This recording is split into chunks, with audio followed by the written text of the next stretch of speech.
আসসালামু আলাইকুম। কেমন আছেন আপনারা? আমি ভালো নেই। কারণ আমার অ্যাকুরিয়ামের সবগুলো মাছ আস্তে আস্তে মারা যাচ্ছে। তো প্রচণ্ড গরমের কারণে কালকে রাতে যেটা হইছে, আমি অফিস শেষে বাসায় গিয়ে দেখি মাছগুলো সব অ্যাকুরিয়ামের উপরে আছে, পানির উপরের দিকে। তো আমি ভাবলাম কি কারণে? হাত দিয়ে দেখি পানি প্রচুর পরিমাণে গরম। কালকের এনভায়রনমেন্টটা এত পরিমাণ উষ্ণ ছিল যে পানিগুলো আগুনের মতো গরম হয়ে গেছে। তারপর আমি দ্রুত মাছগুলো আসলে ওইখান থেকে রিমুভ করে ফেলি। কিন্তু যা হবার তাই হইছে। আমার যে সবচাইতে বড় সাইজের আম গোল্ডফিশটা ছিল, গোল্ডফিশটা মারা গিয়েছে।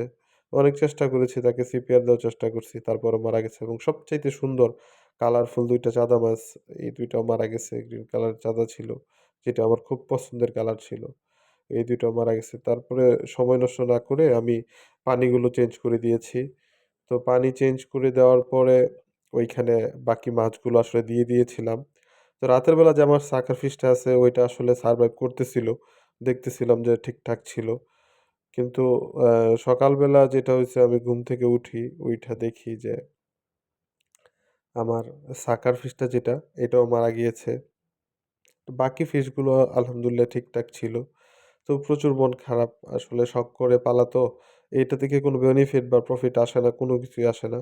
শুধু আসলে মনের শান্তি আর চোখের সৌন্দর্য, এই ২ টাই। বাইরের কাউকে দেখানোও যায় না ওইভাবে ডাইকা এনে যে এটা আমার ঘরে আছে। এটা ব্যক্তিগত একটা বিষয় ছিল টোটালি।